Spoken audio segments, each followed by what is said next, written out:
rain batters against the metal armor of knights standing guard and gathering, blocking the path into Mahatt.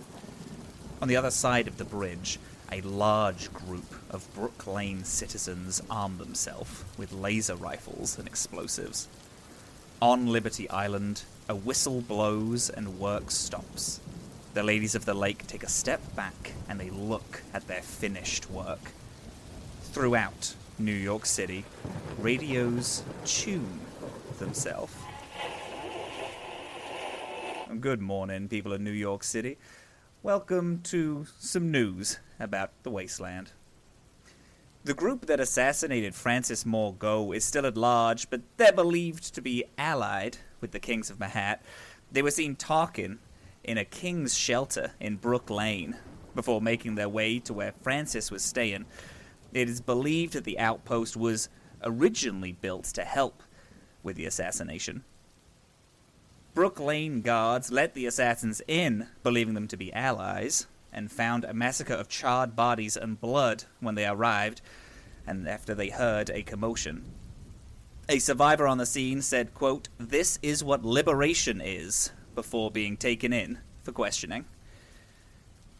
Brook Lane has now taken up arms against the Kings, hoping to end this conflict. The settlement the Kings had has now become a prison for the Kings residing there. Kings have set up wizard towers and are looking to retaliate. Talks of liberation and what that means for the people of Brook Lane has sparked some into asking what Francis Morgaux was doing behind closed doors. And on top of all this, the storm from the Great Midwest has just hit New York City. So we urge everyone to stay inside. Radaways are advised. And if conflict starts outside your window, hiding is better than getting involved. Well, that's all we have for you. It's a dangerous world out there, but when isn't it? This is Now or Never by Cindy Walker. It's now or never. Please make your mind up, or this affair is going to wind up. The city lights of New York close their eyes as the sun rises. Where do we think the group have taken shelter? What do we think everyone is doing? I have a quick question. Mm-hmm. So are we in hiding? You don't have to be in hiding. You are not friends with Brook Lane at the minute. Going into Brook Lane is very dangerous. If we're to use Fallout terms, you are counted as vilified amongst Brook Lane because of the killing of Morgana. Other places are wary, but you could walk around, maybe not freely, because people would stop you and be like, "Oh shit, didn't you kill Morgana?" Which you could have very well have already had that conversation if you would like. And be hiding in somewhere. I do think that Bix would have said she has to check in with her church and was like, and anyone can come if they want to. But that is not a choice. Like, people can be like, I'm going somewhere else. But Bix will offer the church as, like, a place that we can stake out. Church sounds nice. You know, it's been a long time since young Mr. Robin has ever had, you know, some structure, spiritual influence. They're good at that. I would like to go wherever everyone else is going. I think sticking together is probably our best bet right now. That news report wasn't the best, was it? It seemed like some details got really mixed up, wires crossed, if you will. I have a question. Has my bus been retrieved?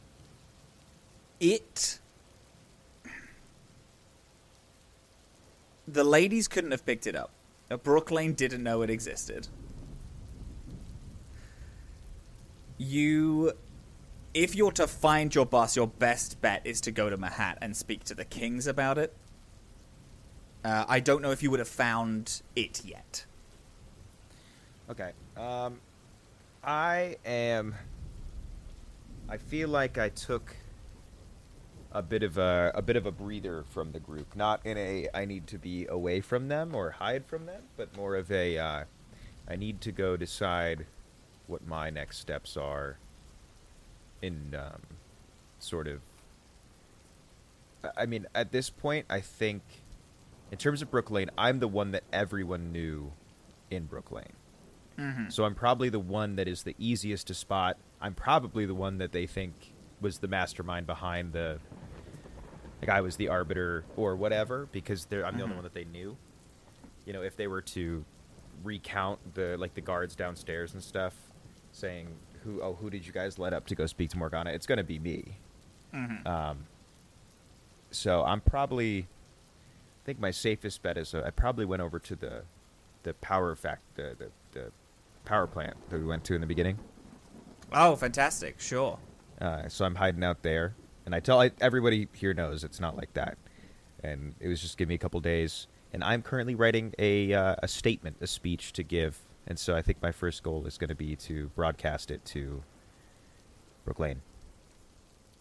Fascinating. Okay. So Philomena, Mrs. Trimbley, Bix, you're all going to the Children of Adam Church in Mahatt. And Crash, you are at the Rob. I wasn't, and I wasn't doing that to split up the group. It was more because I actually wanted time to write said speech. Fantastic. So this some is real in-world. Yeah, some Yeah. real in-world excuse for me to take the next however moment to go through the church. Yeah, of While course. I actually write the speech. I am also so always pro splitting the party. It's a thing that I love to do. Okay, then. Well, if you want time, Bix. Hello. You re-find the church. The church's main headquarters is in a place called 30,000 Rocks. It's where a lot of the HQ of the Kings is. The Children of Adam were able to set up there, and on you returning, you see that there is a lot of people around the church. In a positive way, not in a negative. There's no yelling. It looks like people are getting anointed or joining.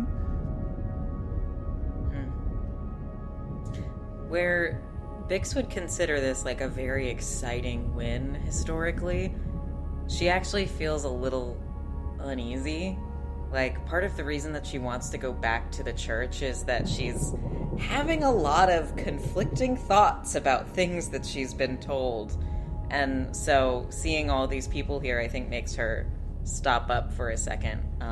And she stares and then kind of mutters to the group and says, I guess we should see what's happening. Well, okay, we should see what's happening, and then we could find a nice, quiet place to sit and maybe have some educational time for young Mr. Robin's sake. Of course. Yeah, come with me. And Bix will lead Philomena and Mrs. Trimbley through the crowd. She's pretty big, pretty easy to... And yeah. I think also there are some smaller members of the church that you recognize that are helping people in the line. When they see you, there's some hushed whispers, but they definitely let you in, let you pass. Okay. You walk in to see Father Moscow.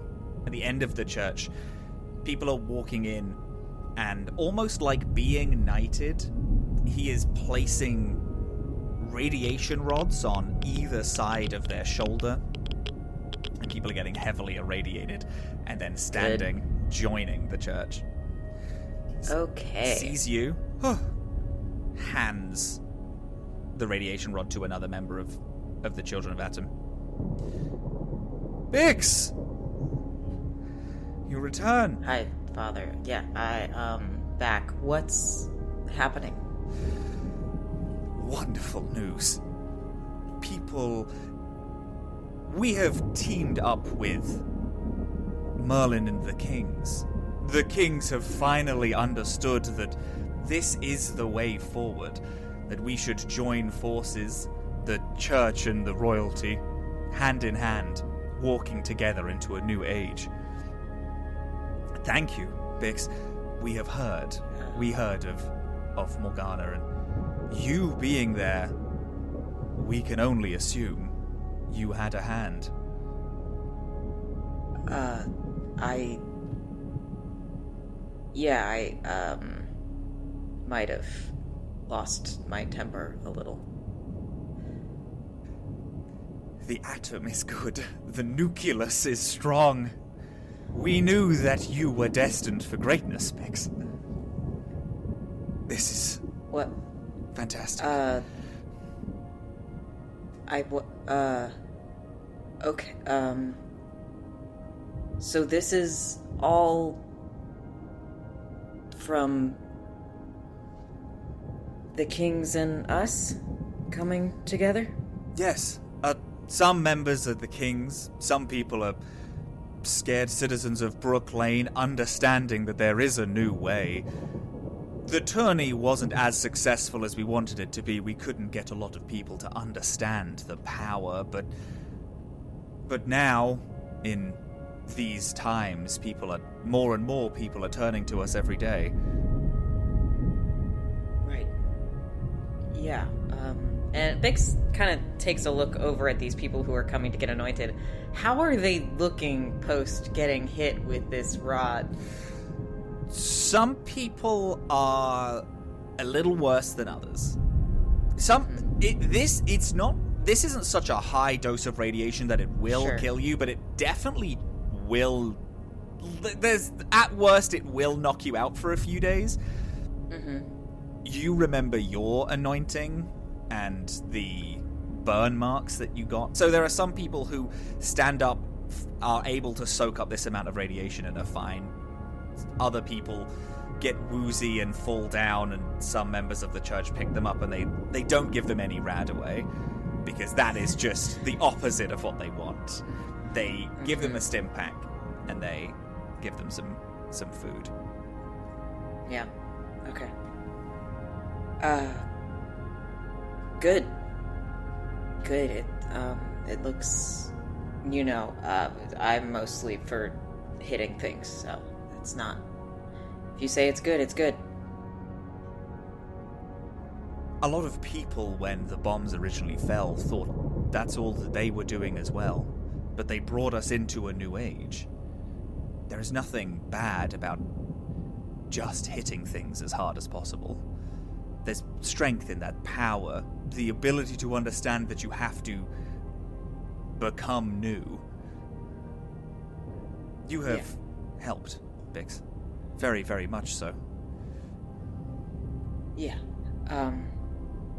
I have, I want to talk to you later, but I have a group and I want to make sure that they're good, but... Absolutely, please. Good. Please do. You are talk of the town at the minute, Bix. If there's anything we can do for you, please let us know. I would love to hear about your adventures.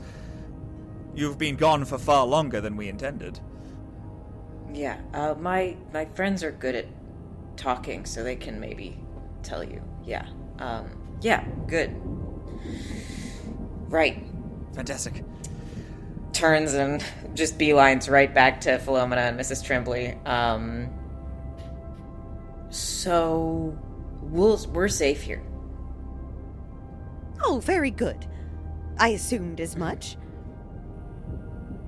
Yeah, they like us here, so. Oh, good. Is the father proud? Yes. Huh. That's 2 proud dads for the price of 1. Huh. Yeah. Bix, you said dad instead of father, and Bix was like, oh yeah, I get it. So, there's a lot of there's a lot of things happening here, and just kind of gestures to all of the anointing and everything. But there are some rooms if we need to just sit and figure out what's happening. Well, yes, I think that that would be very good.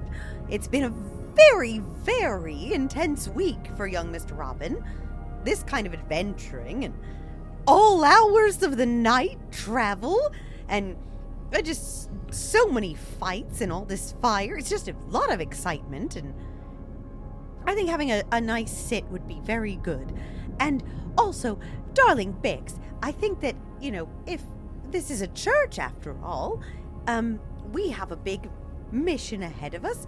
Do you think they have anything they could offer us? Any assistance, aid?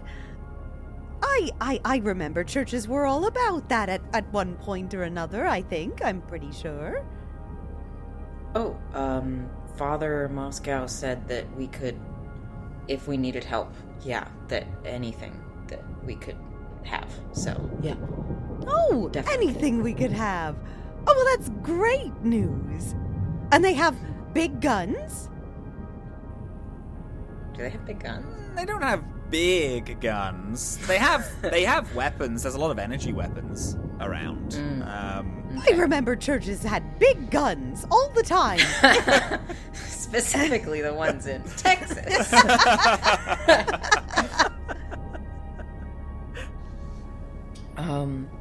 They have some guns. They also have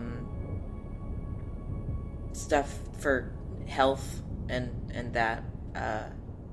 No Radaway, but Oh, well, bandages, sure. food.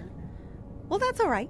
All right, well, then let's take a little sit. Let's have a little rest. We'll catch our breath, and then we'll take what they can offer and be on our way. Yeah, Bix, there's like a dusting of red on her cheeks, and then says, do you think, Philly, that you could maybe watch Mr. Robin while I talk to Mrs. Trimbley about something? Of course! I would love to! I used to babysit all the time back at the vault. Okay, if that's okay with you. Oh, well, you used to babysit. Now, how long ago was that? I don't want to hear that you babysat your, 2-year-old nephew while you were 4. No, ma'am. No, ma'am. Actually, the last time I babysat was, 5 months ago. You know what? I have just the thing. Hold on a second. Oh. Philly looks through the little pouch at her side, and kind of, sees the dagger that's there, and kind of, scooches the belt aside to look at, the fanny pack side instead, after a bit of a pause, and then rummages around and pulls out a little leather wallet, and she opens it up and kind of rummages through the little cards and papers inside and pulls out a little laminated card. This is actually my babysitting license. Oh! It shows that I've done CPR, I know first aid, I can do a pretty fantastic bandage, and I'm A-list at reading books. Oh, well, that's just fantastic. It's very nice to know that you have so much ambition and passion, and I think that you're going to do wonderful in school. Here you go. Thank you, ma'am. She is going to unravel her apron and hand you the young crow version of Robin. And will also then hand you a loose claw full of seeds that she just sort of pours into your hands. And is like, all right, now not too many, because I don't want to spoil dinner. Not again. Not after all we've been through. But thank you. Yes, ma'am, of course. Let's have a nice conversation. Yes. You see when you hand over the seed and the bird that Philly has already put the apron on that you gave her last time and tucks in right into the little bed that's there. Oh, that's and sits right, down I on a bench with him, just like cradle, like swaddling him and feeding him like single pieces of millet, like teeny tiny ones with her nails, like. That's so cute. Oh my god, I forgot about that. Waits patiently for you. Amazing. Yeah, I walk with Mrs. Tremblay over to, I think, just like a quiet corner or a room, maybe like a pew where there's not a lot of people. And Bix sits down, and you can tell that she's working through a lot of words in her head. She's really trying to figure out exactly how she's going to speak. Oh, darling, you look so stressed. We're not in the sewers anymore. And we already killed that very bad woman. Take a breath. Killing's easier than talking, but, Oh, that's demonstrably untrue. You just talk, talk, talk. Killing, you have to aim. Hang on. Okay. Let's all take a breath. Let's walk back in together. Okay. So, I'm not smart. Oh. I'm not good at thinking or remembering things, and I don't know if I ever was.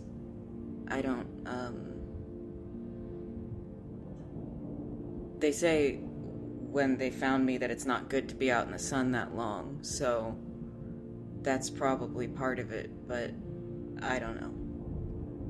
But, I know I'm not smart. But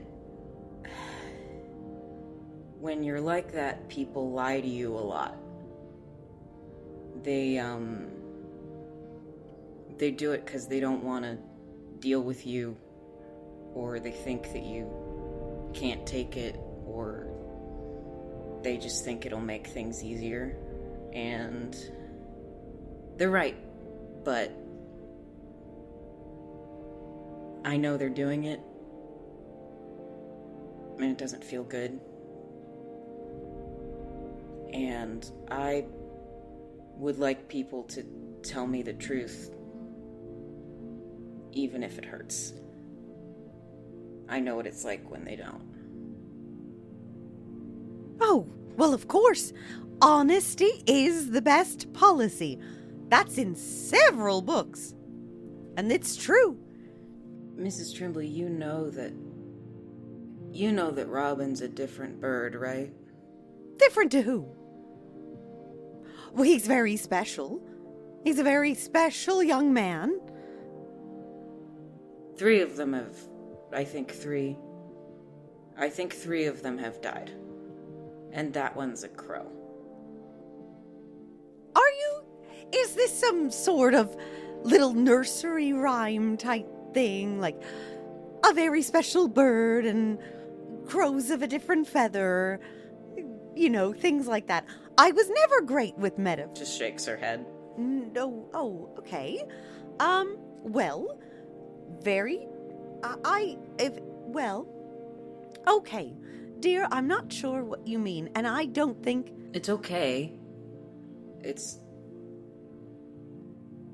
You know, I tell myself that other people are better at figuring out what's good. I don't think that's true, but I tell myself that. If you have to tell yourself that the bird's the same, but I just thought, I don't know, that maybe if you didn't know, that you should know. What bird? Are you talking about a literal bird, dear? Robin. My young Robin is no bird. What do you think he is? Well, he's my young man. A sweet little boy. You don't... Loads of potential. Incredible. In fact, I can't wait. I feel like this little adventure we're on, one day, he's gonna be traveling with you.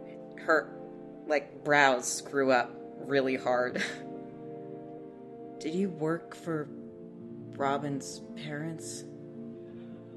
Well, of course. I had one purpose. One little purpose in the world. It's gotten a lot harder, of course. But we do not let things get in the way. We do not let our responsibilities falter just because roadblocks and nuclear wastelands pop up all around you. You still have a job to do, and it's to make sure that Robin grows up into a nice, young, respectable man. One with a bright future. And I'm doing that. Oh. I think I'm really sorry. Don't you dare be sorry. I'm doing a very good job. I am a very good nanny. You are. You can be that to us now, if you need to. But I don't... He's not around anymore. Well, no, he's with Philomena. In fact, you know what? This is far too irresponsible of me. She starts to sort of behave a little bit mechanically, erratically. At this point, you're seeing sort of her different eye stalks start to kind of turn on and off and move around, and she's kind of spinning in place a little bit as she's talking. It's just been far too long. Philomena is very, very skilled, and I respect her credentials, but I should definitely... We both can't keep lying to ourselves forever. I know what's good, and you know Robin's dead, and we have to move forward. Robin is not dead. Robin is in the room with Philomena. Robin is getting ready for school. Robin is fine. Robin is eating well, and Robin is learning to read.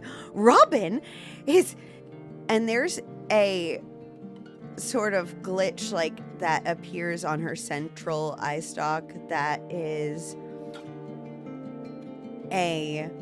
just sort of a snapshot, a little photograph of a young boy in, pleated pants, and a poorly tucked in shirt, backpack. Mm-hmm. And it flashes there, goes away, and she kind of freezes for a long extended moment. I have a job to do. I have one job to do. I have only one job to do. I have one purpose. I have one thing to do. I exist for one purpose. Young Mr. Robin is to grow up.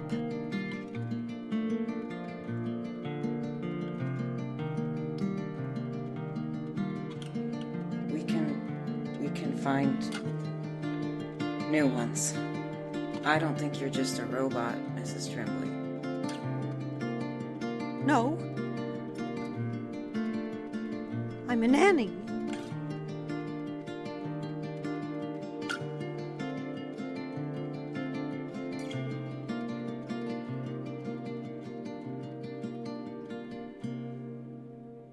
And you're our friend.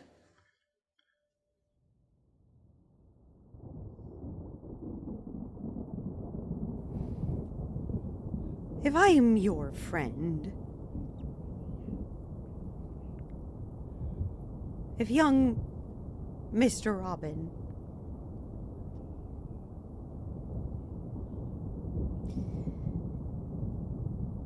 never grew up, and there's that image again, and there's sort of a crude series of images that display after it. This reconstructed, kind of poor interpretation of that boy growing up, and clearly one that never happened. It gets more distorted and less like a real boy each time it ages.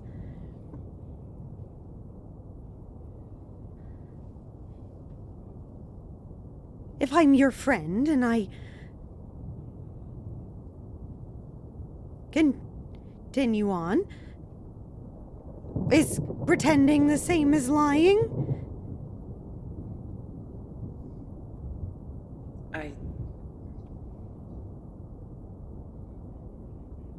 I think pretending can be fun sometimes. Mr. Robin liked pretend.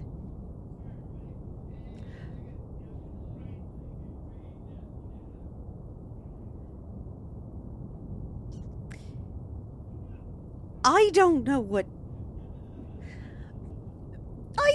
I am if I'm not able to fulfill my only purpose on this planet. The only reason I was created, the only reason I was programmed. If I can't do that, I'm a little worried, if I can be honest with you. Yeah. I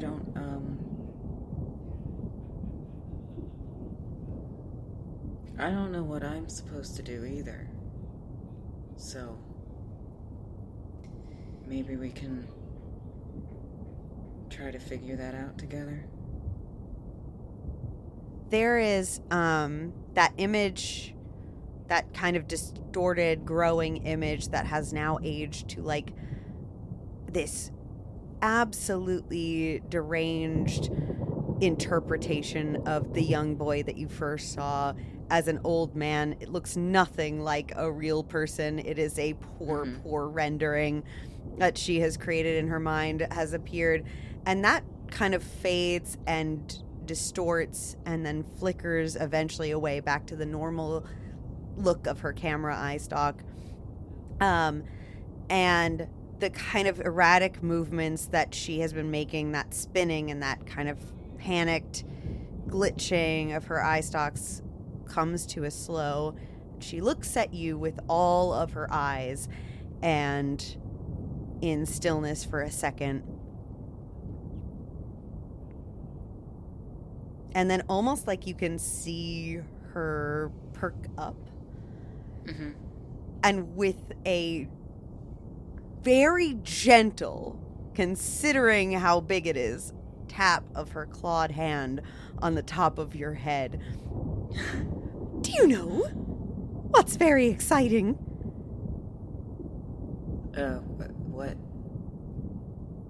You're very smart.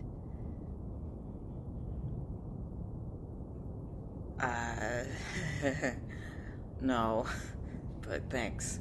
I didn't know.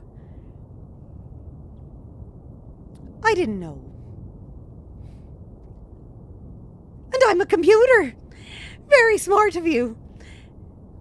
We should go check on Philly. I've left her with an absurd task. And Mrs. Trimbley starts to kind of spin a little bit in place, unsure of what to do. I hug the robot. I hug Mrs. Trimbley. She eventually stops spinning and puts like a little clawed hand onto the back of your head. Very good, dear.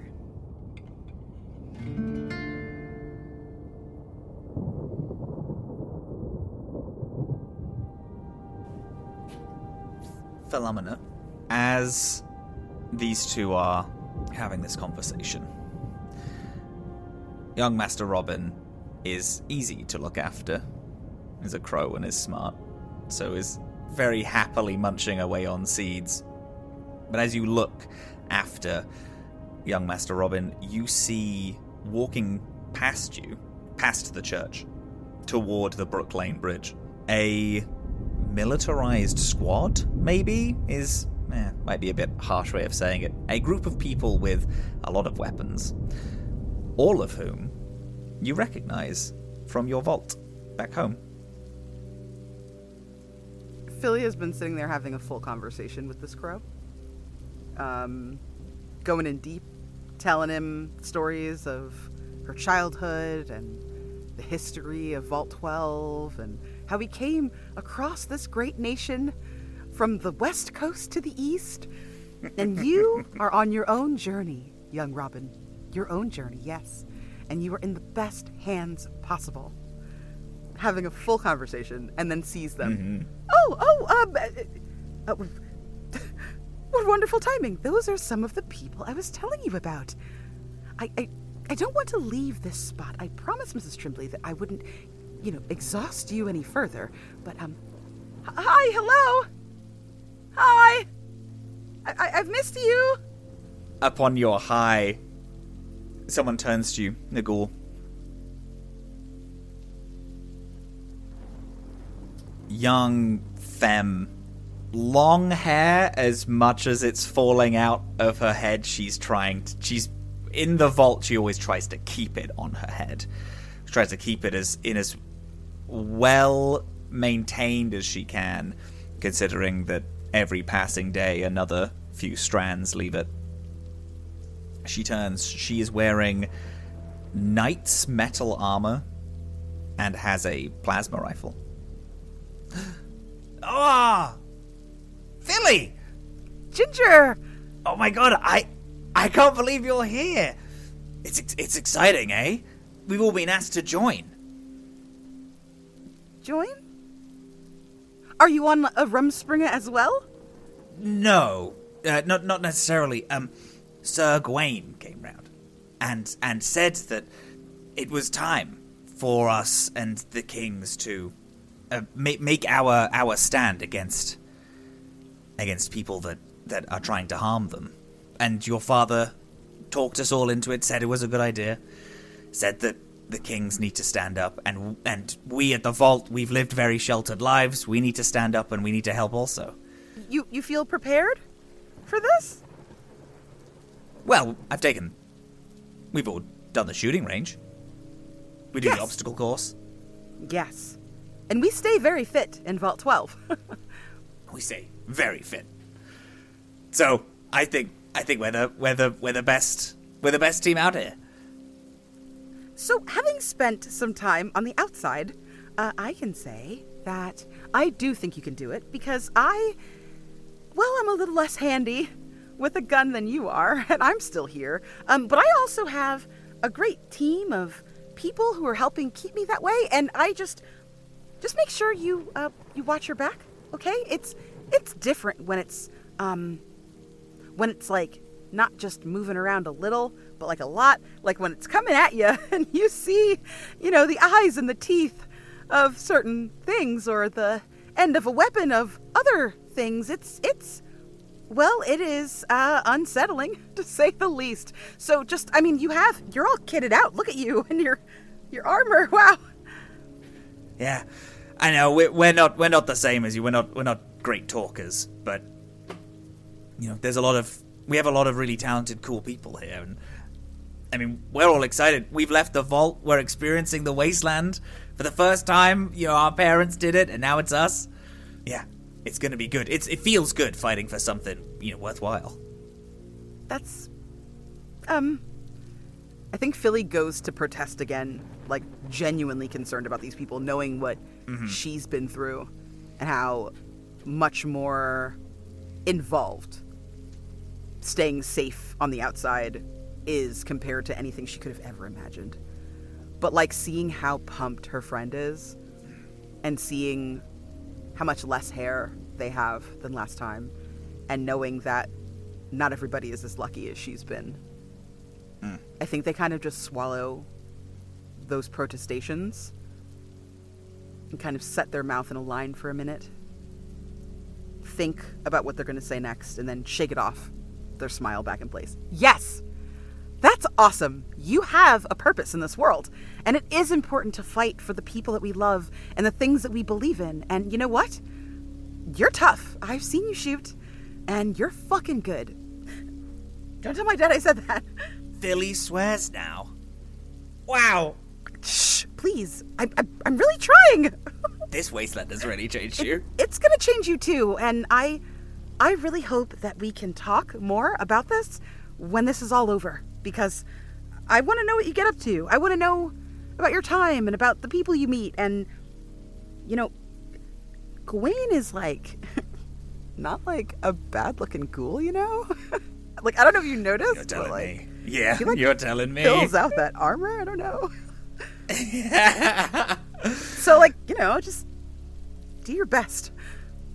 Okay, I'll do my best. I really want to become a mage. I don't know if you've seen them, but they're walking around. They got these cool staffs, and Ooh. I mean, one day I'd hope to become one of the Knights of the Round Table. That'll be really exciting. Oh my god. Yeah.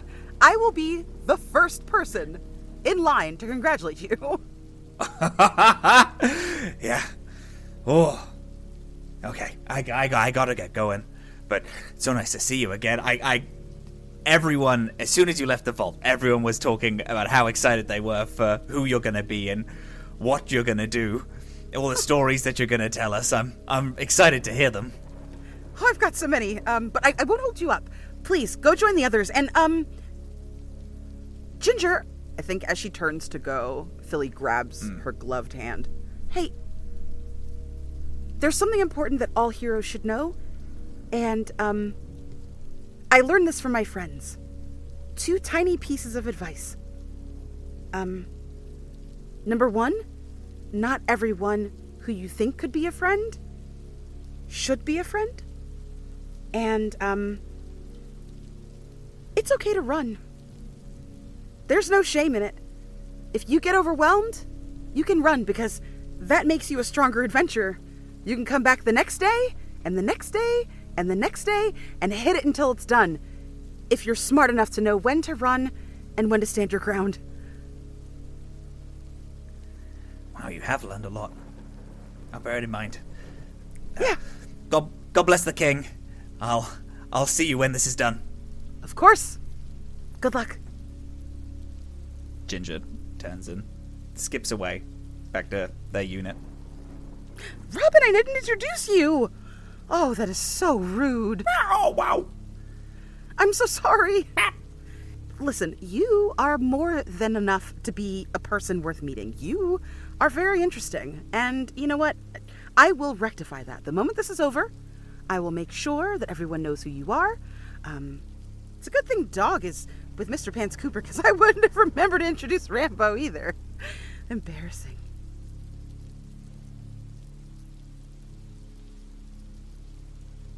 Your next favorite game is on My First Dungeon. Hello and welcome to My First Dungeon. Hello and welcome to My First Dungeon. Ho, ho, ho, and welcome to My First Dungeon. From sad space cowboys. Kumari takes out a lighter from their pocket and goes, "This bar's next." Hell yeah.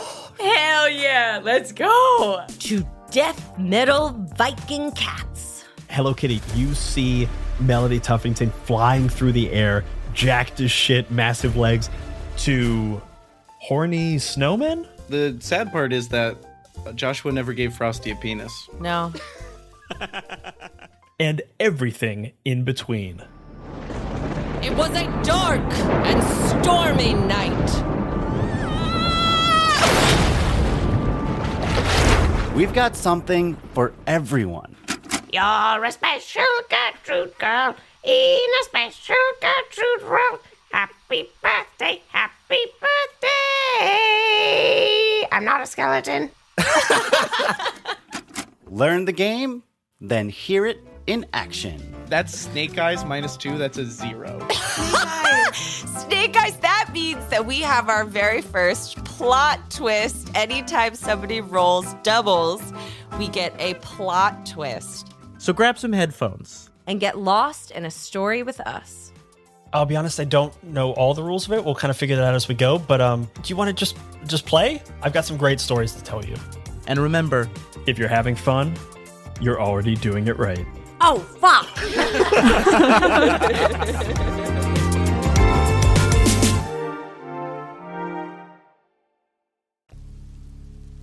Speaking of Mr. Pence Cooper, across the city, in a disused power plant, Crash the Pants Cooper and Rambo the dog. What has Crash been doing?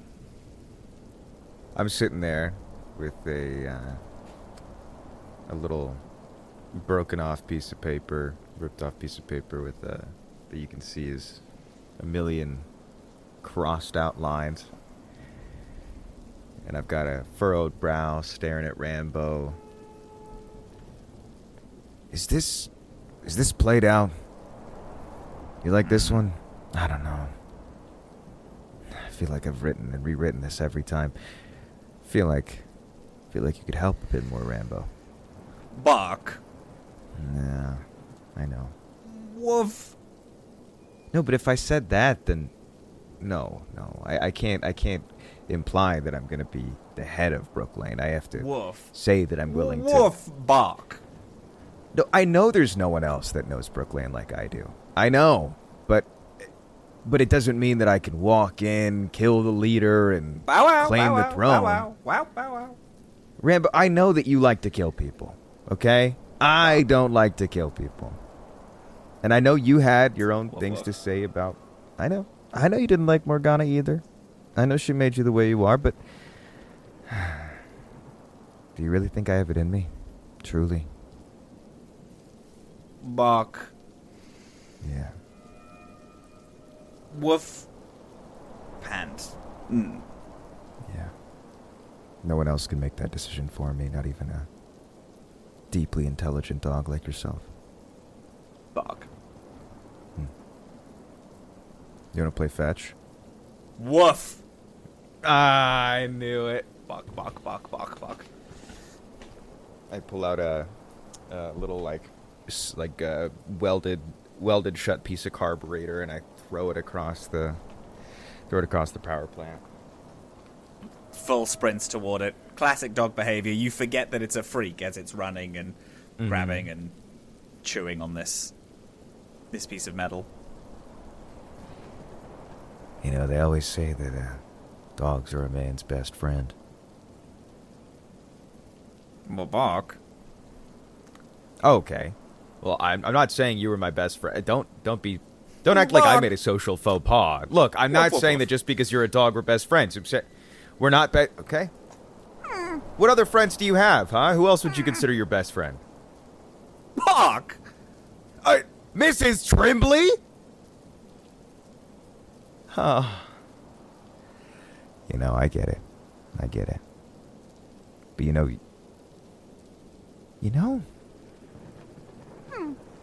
You know what name would fit you, Rambo? Bark. Robin. Do you like that one? Bark. I think so, too. It makes sense that she's your best friend. I think you'll be hers, too.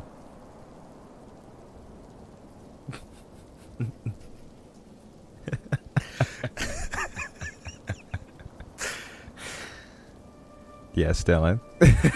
Oh no, that's gonna be so fucked up. It's gonna be so good. Good work. Whatever.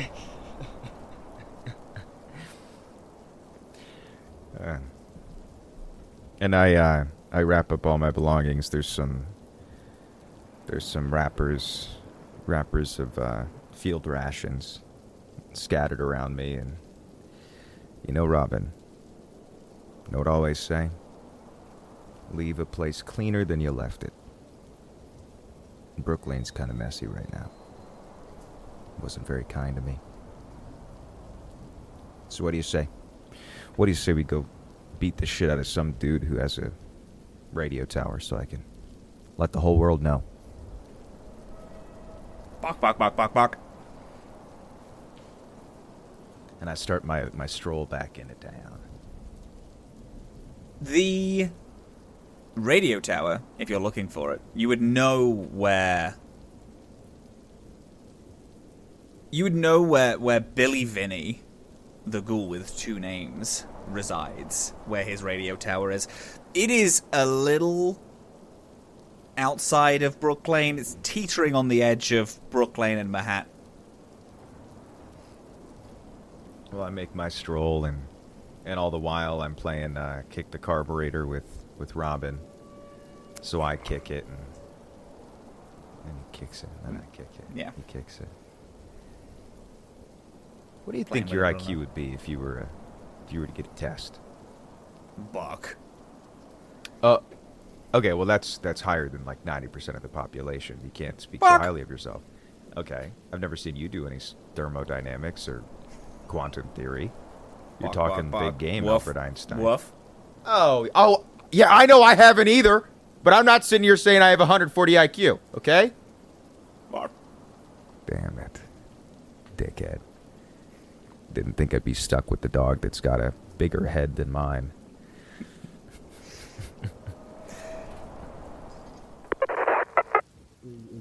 You get to the radio tower. Yeah, the Billy Vinny's radio tower. It's an old theater that has been... There has been a large radio attachment built on top of it over the years. The doors are always open. People are always welcome in. So one of the things I've outfitted Robin with is you see that my pistol holster is wrapped around his sides instead, and he's got my pistol in there, and over my back I have the rifle. And I adjust the holster so that the gun is like basically strapped to his chest.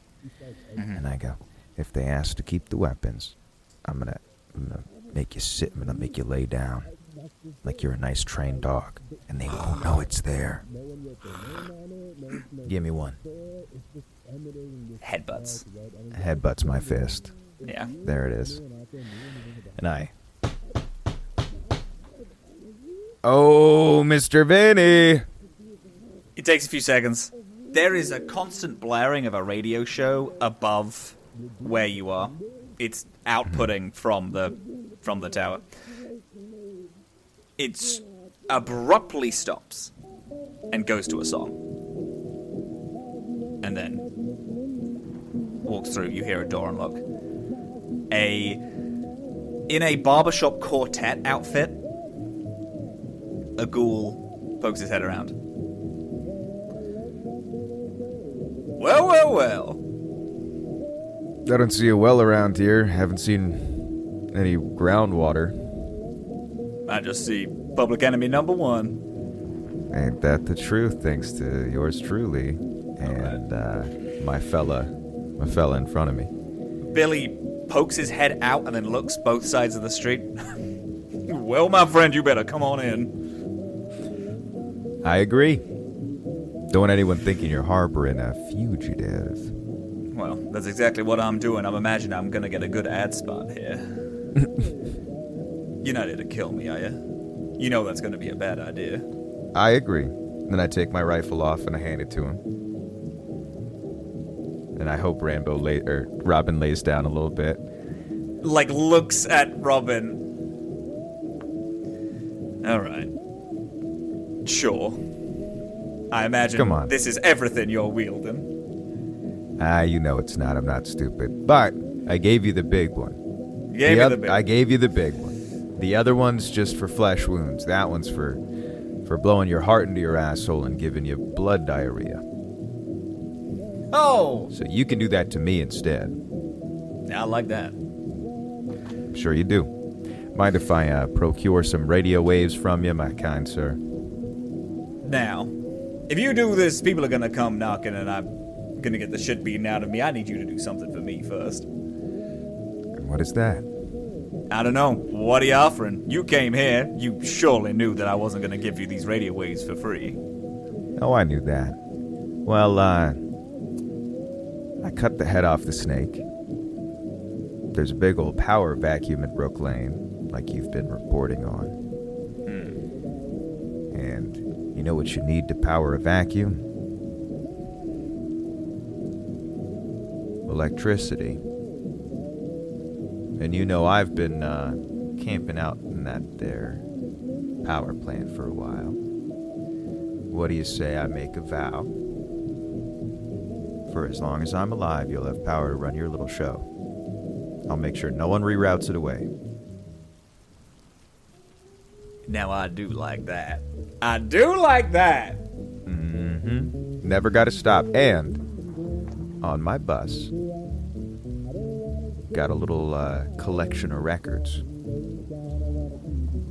Now I don't mind if you were to rent some out for a prolonged period of time, because I, for one, think music should be shared. I haven't played those damn things since the bombs dropped. I tell you what, I've been playing the same 10 songs on loop. Every 2 hours, it's the new ones. Oh, you know I know that. New music's what I do. I'd love that. Yeah, we all know you're not getting by on just your play on words. It's the songs that people keep coming back to. Those same ones they have so heavily drilled in them. What do you want to be using my radio show for? Are you going to try to tank my reputation? No. I wouldn't tank your reputation. Because you are the most important person in Brook Lane right now. If I tank your reputation, I tank my reputation. And I tank the reputation of every good Brooklanian. Because you are our voice. And I like my voice talking. All I plan to do is make a bit of a declaration. I'm not going to say I'm innocent. I did blow the lady's brains out. Well, I didn't. Good friend of mine did. But there was good reason. I have pretty extensive evidence, and depending on how quickly the Knights of Mahatt get the questing beast, I'll have a big old piece of evidence as to what Francis was up to.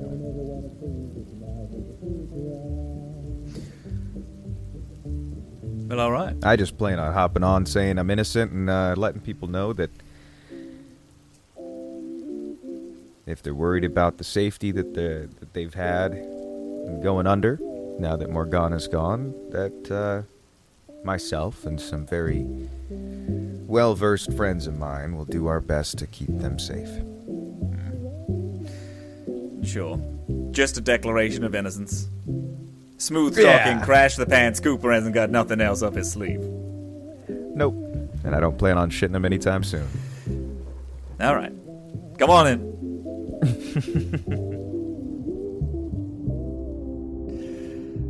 You walk into a very makeshift studio in the old sound room of this theater. The music's playing. It's as Billy Vinny sits down. He grabs a couple of papers, jots a few things down, holds his finger up to you, as if to be quiet.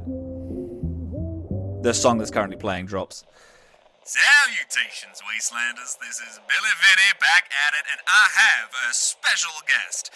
I am so sorry for leaving you high and dry, but when a VIP knocks at your door, you answer that door. I have right here possibly the most sought-after person in all of New York City right now. Why'd you choose yourself? Hello? Hello? Oh, is it going? It's going. Going. Alright. It's, Crash here. How you guys doing? Sorry to interrupt the 9th song of 10. But just wanted to pop on here, let you guys know that I'm still alive. Maybe, if you're wondering. I'm not in cahoots with any particular round table. But, I reach for the crumpled up piece of paper in my pocket and I pull it out and now, I've never been one for well thought out words, but I tried my best for this one. Liberation. My beating drum of such kind plays its song across Brook Lane. Francis, Morgana, the peace you all dreamed of was the one she promised to bring. In the charred remains of humanity, she promised herself to be the most humane. She was my friend, my boss, my compatriot, and the biggest stick up my ass. I miss the woman I believed her to be. But she wasn't the woman I thought she was. Human experiments, ghoul experiments, corruption, those were the tools that she used. And the people of Brook Lane, we were her lumber. Ghouls being murdered, twisted, and spliced, that was the means for her ends of an immortal ghoul. Now, I've driven you to and from work, to your home, to your community, and I have been bleeding the blood of you all since I set foot in the wasteland. The same very blood in your veins is the one in mine. From New Vegas to Shady Sands to Diamond City, I have longed for a true society where none of us are left waiting, wanting, or dead on the street for the caps in their pocket. Now, I can't promise you a secure future. I'm not God. I don't know if I can promise you one that rivals Morgana's yet. But with your help, those who helped raise Frances to the leader she was, maybe you can do the same for me, and my friends, and yourselves. We can get close to what she was doing, and be better this time. I'm not one for tyranny, so that seat at the head of Brook Lane won't be unrightfully claimed by me. I'm no man to sit in a chair and make decisions, but I'll be back to give a run for the chair until we find the right person for the job. And, if you see me in the street, Brooklanians, and you try to shoot me, I will shoot you first. Okay? Not saying I want to kill anybody, but please don't try to kill me. I don't like dying. I've dodged it for long enough. Anyway. So do I click the thing? You can just hit that button right there. Oh, okay. Bye. Have a go. How was that? Well, that was good. You pretty much nailed it until you started threatening to kill people on the street. I got nervous. It was good, though. It was good. I got nervous. I'm not in peak form right now. I've been sleeping on dirt ground and eating field rations, and the only person I've had to talk to is this dog. Buck. Oh, shit. That dog says words. Oh, I know. And let me tell you, some of those words, scalding to my character and my ego. Right. He brought me down. You're doing okay, last week. Crash? Yeah, alright. Well, what's the plan now, Crash? You seem to not want to take leadership, but believe it's thrust upon you. The kings are coming. Actually, one second. Oh, no. Lowers the music. Clicks the mics live again. Crash, that was quite an inspiring speech that you got there.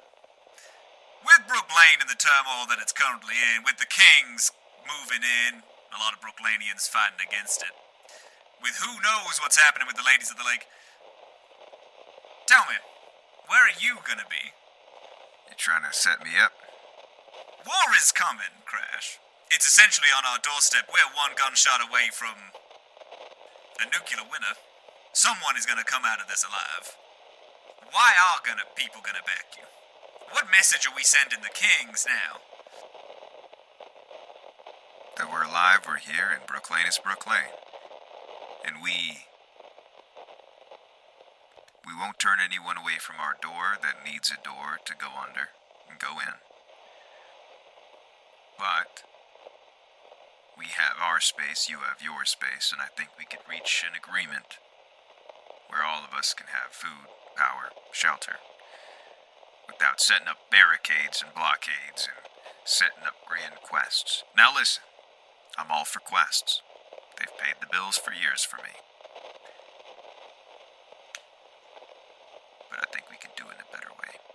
So, I'm gonna head down to that little facility you guys saw me in before, in Brook Lane, that the knights have set up, little kings have set up, and we can get to talking. And if anybody that considers themselves a leader in the community in Brook Lane want to come on down and meet me there, please do. I insist. Because I don't plan on being the only voice here. I think we all deserve to have one in our would-be negotiations. I'm gonna be there, and if you guys decide to lock me in irons and hang me for killing Morgana, or the Knights want to do something to me for being a stick in their ass all day, all year, every year, then that's fine. I'll allow myself to be brought to justice. But if you want to see something else and something more, I'll see you there. You heard it here first, gang. Crash the Pants Cooper wanting community leaders to all gather in one place. And maybe talks will be had. Maybe fights will break out. We'll find out, and hey, if you don't want to go see it for yourself, you keep listening. I'm sure I'll tell you the news. Button is clicked. Song starts playing. Is that the plan, Crash? You know, that's a lot. It is a lot, and I didn't think that far. I got too caught up on the speech. I think that was the thing that was hard for me. And Robin here didn't really give me any better ideas. So I'm gonna put the blame on him. But that's the plan now. And you know what? You know why they call me the Pants? Because you fly by the seat of them? Damn right. Well, go on, Crash. Okay. Can I have my rifle back? That's not a part of the deal. Yep. Thank you. Thank you kindly. No, you take it. When my bus gets recovered, hell, I'll go down there myself and get the records. But you'd be surprised what kind of stuff I have on there. I'm looking forward to it. See you around, buddy. See you around, Crash. The door closes and you, after you're gathering your things in a small beat, you hear Billy Vinny talk again to the radio, to the people of Brook Lane. Crash, what is it you'd like to do? I step outside the door, kind of shaking a little bit. Did the most public speaking I think I've ever done. Then I look down at Robin, and I lift up my hands. Come on up. Robin hops. And I start jumping up and down a little bit. We did it. We did it. Sorry. Anyway. Let's go see some people. And I start heading towards the... well, do I know where the rest of the group is? Do I have a general idea? As in Philly, Trimbley, Bix? I imagine we said where we were all going. Yeah, they would have said that they're going to 30,000 Rocks. Yeah. The three of you, as being next to a radio, as you always are in New York City, you do hear this report coming from Crash. Seeing several people look and whisper and talk. Some people, starting with one older woman in line to this church. After this broadcast and people are whispering, she sidesteps out the line and full 180 turns to walk back to Brook Lane. Mrs. Trimley, as the broadcast is ending, walks up with Bix towards Philly, who has the crow with her, I'm assuming. And walks up to Philly and is like, "Oh, you cannot let Mr. Robin listen to this kind of filth. This political, stressful nonsense." I know, Mrs. Trimley. I'm so sorry. I just... Oh, I'm just kidding. That's a bird. That's just a bird. Well, yes. Yes, to me it is a bird, but to you it's so much more. And that's what matters. Oh, no! Bix reminded me of something. That's not a bird. That's not a boy. That is a bird. Just a bird. Not a very, very special boy. Not the most important boy in the whole entire universe. Just a regular bird. Single bead of sweat. Philly's eyes are really big as she's taking in this information. The one that's like clouded over that has like the oil slick effect. Yeah. Is bulging a little bit. And she's just kind of smiling at you and nodding as you're saying all of this. And then she very slowly, without blinking, just turns her head to Bix. And gives a look that can only be described as, what have you done? Bix has just very recently discovered she's capable of communicating something effectively. And this is horrifying. But just kind of does a little like single shoulder shrug and says, but it's a very nice bird. That is correct. If we wanted to keep it around. Yes, Bix is right, Mrs. Trimbley. While, indeed, Robin is not the most important boy in the world, he still can be a very good boy. Perhaps, instead of Robin, since he might be a little short-lived, you can name him something else. And then each time you find a new bird to take care of, a little companion, if you will, you can name it something else. Maybe Robin is more special of a name for someone who will be around a little longer. I don't want you to give up something that brings you joy. And Robin, or whoever this beautiful crow is, they do bring joy. To me, too. Oh, no, they don't bring me joy at all. I've just been very, very fixated. It's like, you know, when the only thing that you ever loved died 216 years ago, and you never, ever, ever, ever move on from it, and you just completely enwrap yourself over and over again in repetitive tasks that sort of remind you of what you used to do with the only important thing that ever existed, then, you know, you just sort of... You're just sort of going. You're just going and going. It wasn't helping or sparking joy. It was just...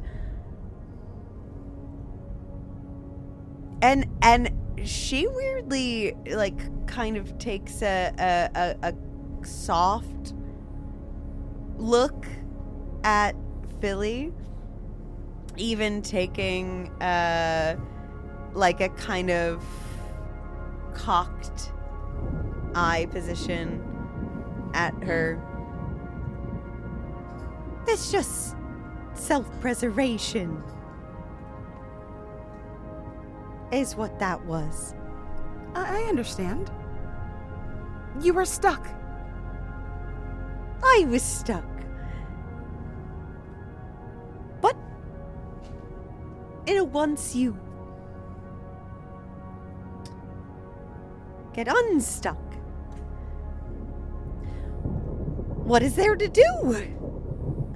What is there to do? She turns to Bix with a emergent look in her eye. Yeah. Bix, I know she's asking you, but I have an answer if you don't. Okay. Well, I think I also am trying to, but I think maybe for me, like, leans in really close to both of you and goes, I think I need to leave the here? The church? Well, when you say it like that, it sounds really bad. But beyond that, if you want to say what we do, then... Well, Mrs. Trimley seems to be asking for a purpose. That's what I'm hearing from you, Mrs. Trimley, that you're looking for a purpose. And, you are a Mrs. Handy, and you are a caregiver, and that is part of what you excel at, but not all of you. I know that you don't have any need for Robin anymore, but, well, you've been taking real good care of me. And you take care of Bix. And you take care of Mr. Pants Cooper. And you take care of Dog, of Rambo. I don't think just because you don't take care of Robin doesn't mean that you just don't take care of anybody. You're still doing that. You still got a purpose. There's still something you do. And if any of us are gone, I imagine you'll help the next person that you think is worth your while. Because you're... No more of this next people. No more of this next ones. I've been swapping birds for 216 years. That's 527 birds. No more swapping. If I take care of you, I take care of you. Is that okay? Okay. I'm very appreciative. Now what does taking care of you look like? Where do we go? Who do I burn? I'm gonna leave that to you, Bix, because you know so much more than me. I'm gonna hold on to this bird, if that's okay. Because, we've gotten into quite a conversation, and he's really quite nice and handsome. So I'm just gonna hang on to him until he passes on. Oh, that's a crow, dear. Yes, a crow. Yes, maybe. So you like crows? Bix looks crestfallen.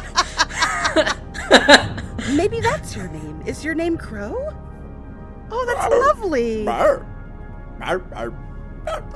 good. Okay, listen, you're my friend now. I'm not going to take as good a care of you as Mrs. Trimley. I'll probably forget to feed you, but that's okay, because, we've got each other.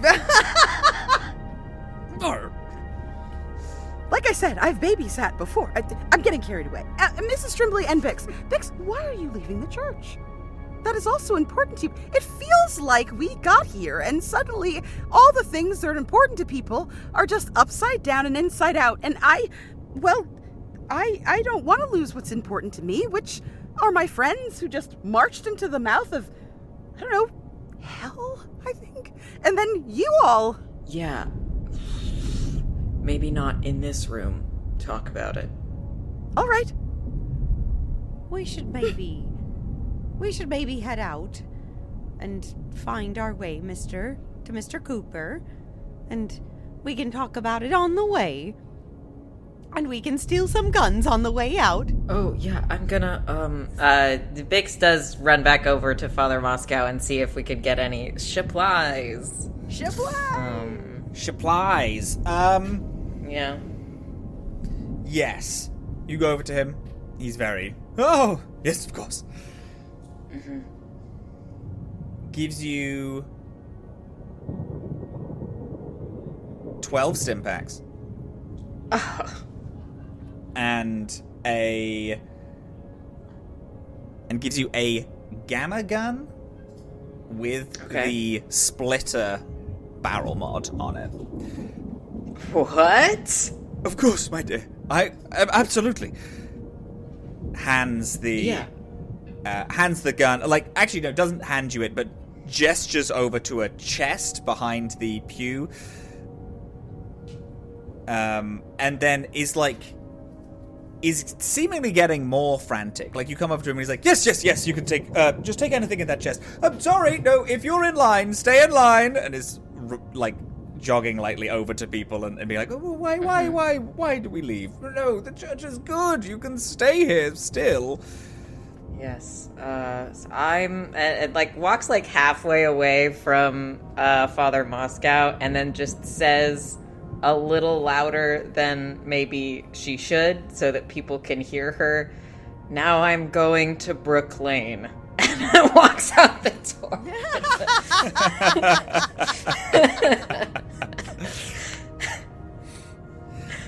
Oh God. The journey to Brook Lane is a little easier this time round. Getting to the beginning of the Brook Lane Bridge on the Mahatt side, there's a large amount of guards and soldiers getting ready to storm into Brook Lane. They have these things that they're calling wizard towers that are just little force fields that they're putting up. Plasma-based force fields. They have a lot of mages which, upon any inspection, are people with just a radiation rod in a stick, and they are practicing saying magic words and pointing it toward people. You, knowing what you've done for the Kings of Mahatt, they let you pass this side of the bridge. You walk across the Brook Lane Bridge, a very empty, very quiet walk. You see on the other side Brook Lane soldiers almost having the same setup, except they don't have the shields. They have a lot more scrap and can-do items, things that have been salvaged and scrapped from buildings, explosives, none of this big fancy high-tech energy weapons. Getting there, it's a little harder to get past, but the words of Crash is letting people through now. You are joined by one or two other people also walking across from the Mahatt side of the bridge, going back to Brook Lane. And then in Brook Lane, you are all able to gather together in the prison that the kings are currently being held. This settlement, which isn't necessarily a prison, but is definitely a place where the kings are not allowed to leave. You all rejoin each other. Philomena, Miss Trimley, Bix, as you walk toward the settlement where the tourney took place, however long ago, and you walk through the gates, you see Crash. Crash, in the few hours, what has Crash been doing?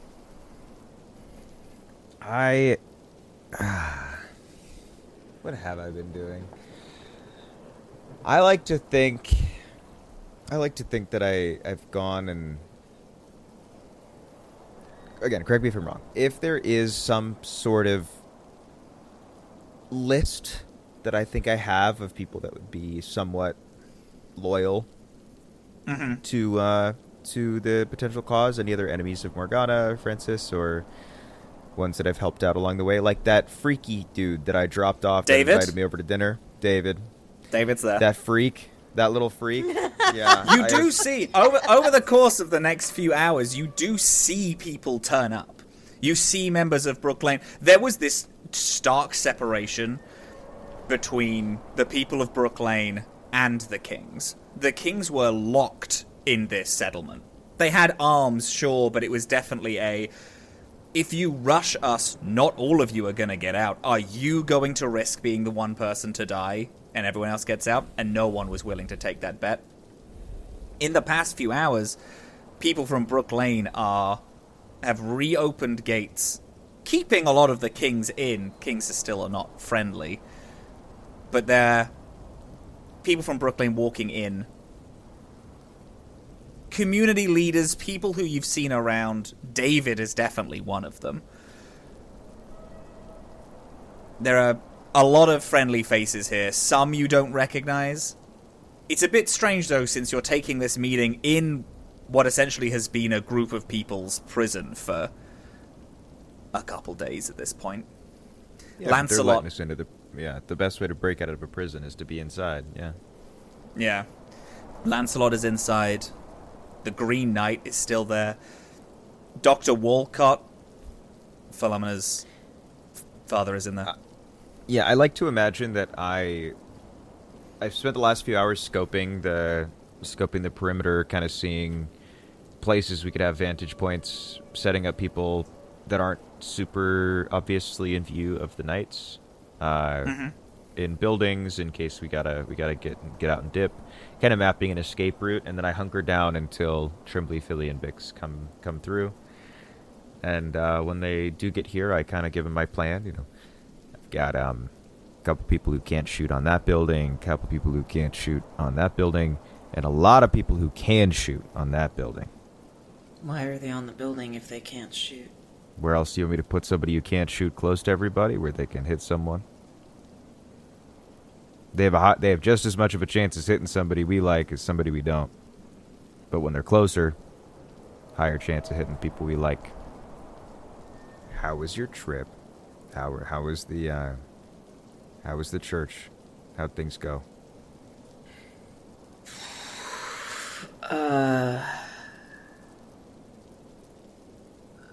I'm not so sure. They had a lot of people in there, and I can handle a lot of radiation, but I think maybe that's not good for everyone. Radiation isn't good for everyone? Is that what you're saying? Yeah. Yeah, Bix. Radiation isn't good for everyone.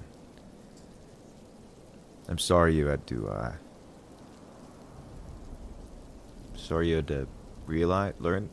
accept that.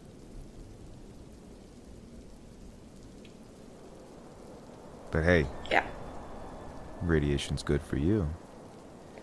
How much radiation do you think you can handle? Well...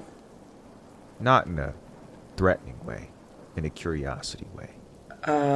They found me in the desert, and I'd been in the sun for a long time, so that was a lot of radiation. And then they gave me more, and that was fine. I haven't found any amount yet. Understood. What'd you get up to this week, Philly? Well, I heard your speech on the radio. It was very compelling. I was very proud of you. For some reason, Bix decided to tell Mrs. Tremblay that Robin is just a bird. So now I have a crow, who is my friend. And, I guess when he dies, he dies.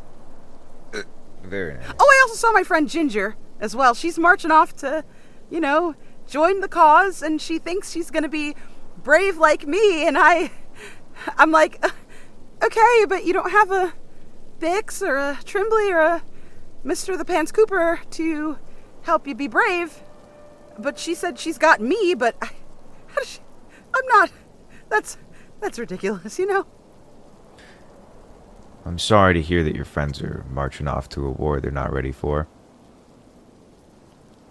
Maybe we can talk to the knights about that while we're here. That's who they're going to help, so they won't be entirely alone. Yeah, but the knights are the kind to let the riffraff die first. That's true. My dad's co-signed, and he wouldn't let any of them get hurt. Yeah. He's very much a first do no harm kind of doctor. So I think they'll be okay. And, Ginger was looking a little worse for wear, kind of. Look, I'm happy you're... And you know what, Mr. Pants Cooper, when you say it like that they're marching off to a war that they're not ready for? That was... I mean, I guess that was me. That's true. But, I know your dad's a nice guy.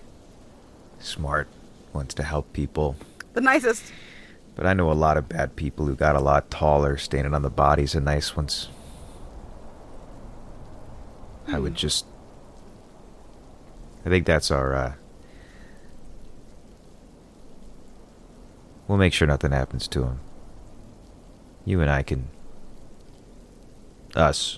we can, we'll do something about it. I think at first when you said that, Philly's face sort of fell a little bit, realizing that she's seen that. The people standing on bodies. She's seen it happen and then the consequences of that, and she's seen it live with the plans of the Ladies of the Lake. What it looks like when someone's okay, piling bodies to make sure that they can stay afloat. But when you say us, her that glint kind of comes back to her eyes, and she beams up at you. Yes!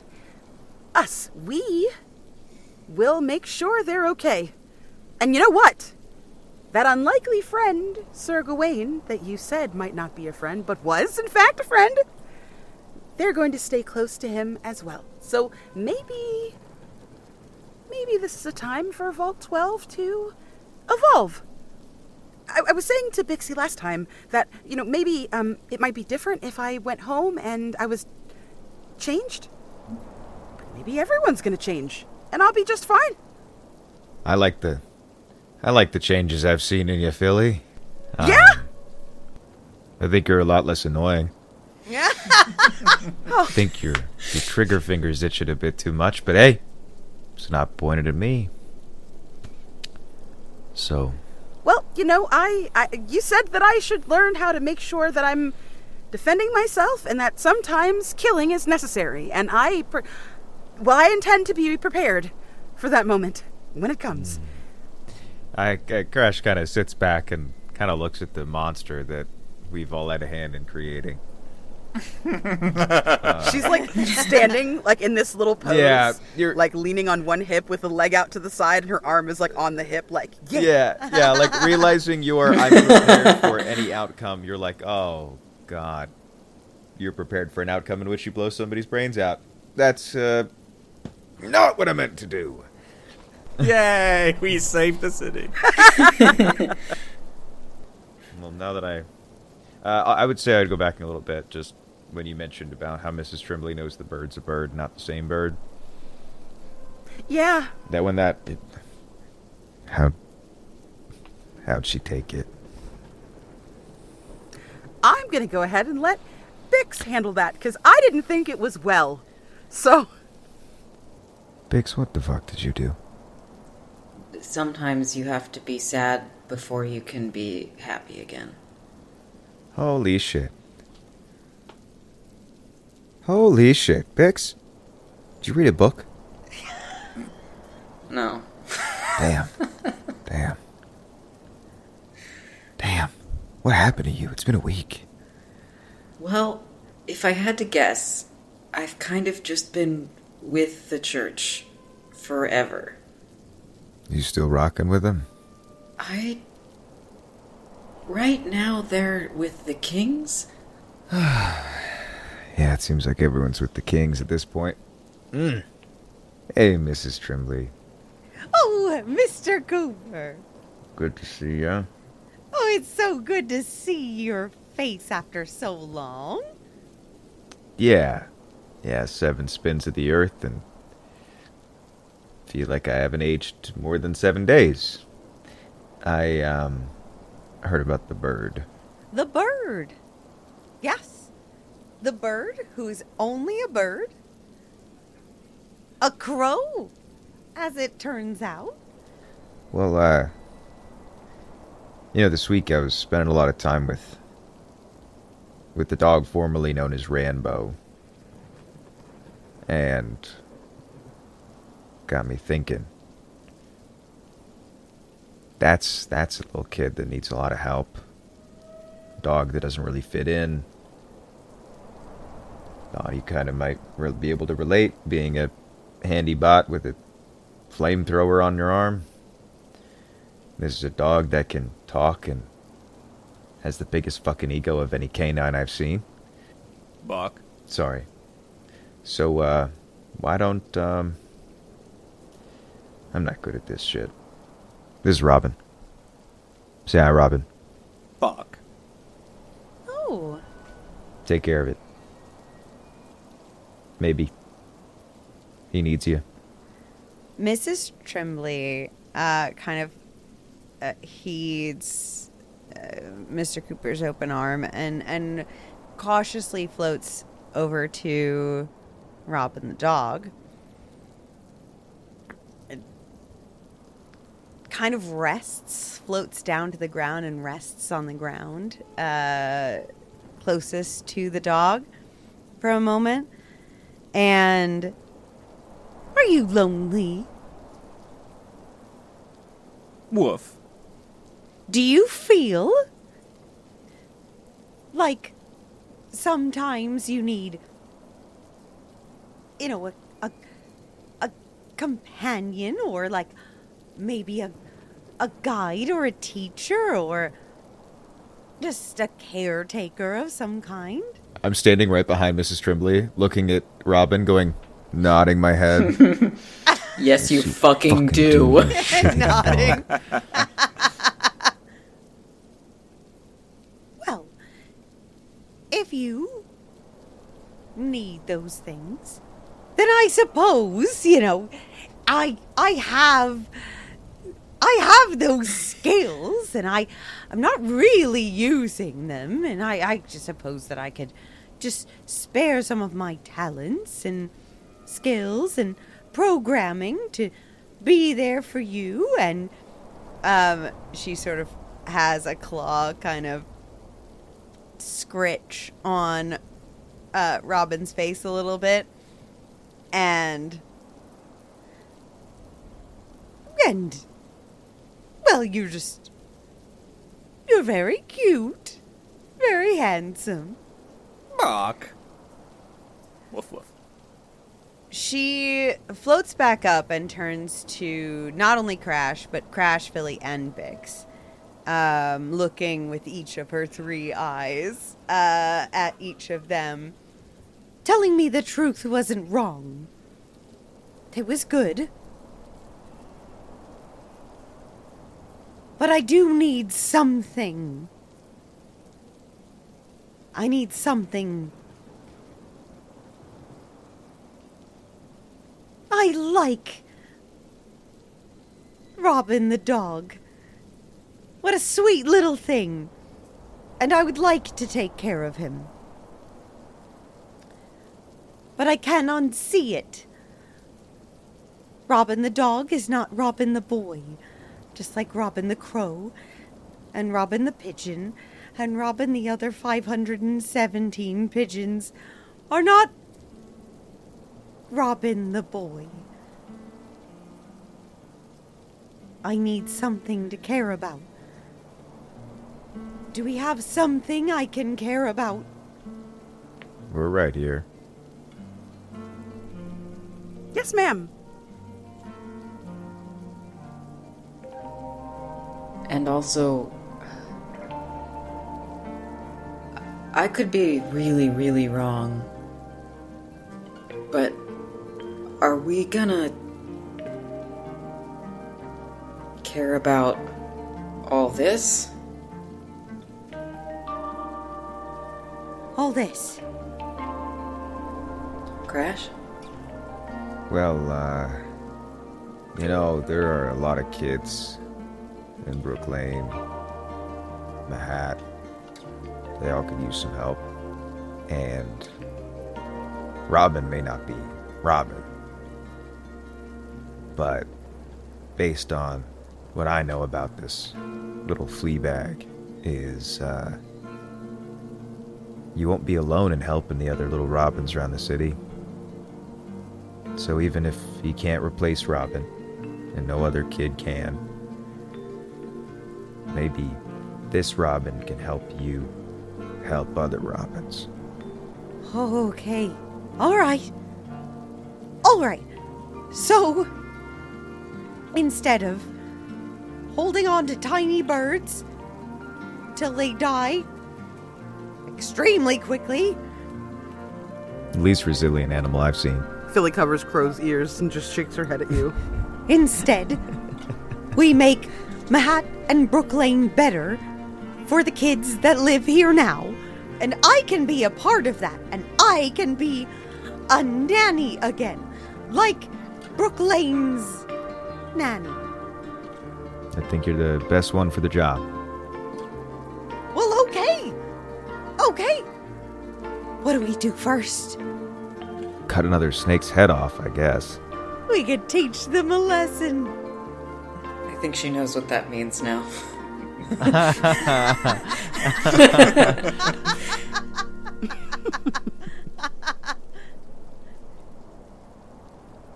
What do you say we go see if the knights, the little kings in Mahatt, are willing to listen to some pleas from Brook Laneans? I heard your little radio program. I think we won't be alone at all. We saw people leaving the church in droves. Just turning right around lockstep to go and fight your cause. I bet we show up and there are hundreds of people. Well, it's not my cause. It's ours. Comrade. Our cause. Comrade. Our cause encompasses all of Brook Lane.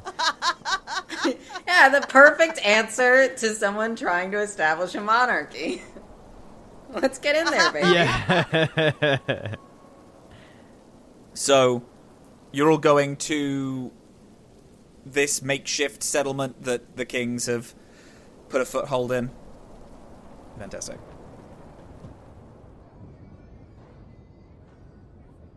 In the intervening week since Morgana Francis was killed, this has flipped from a fortified area where the kings were keeping people out of, unless they were willing to sign up to the kings, to an area where Brook Lane have kept the kings inside.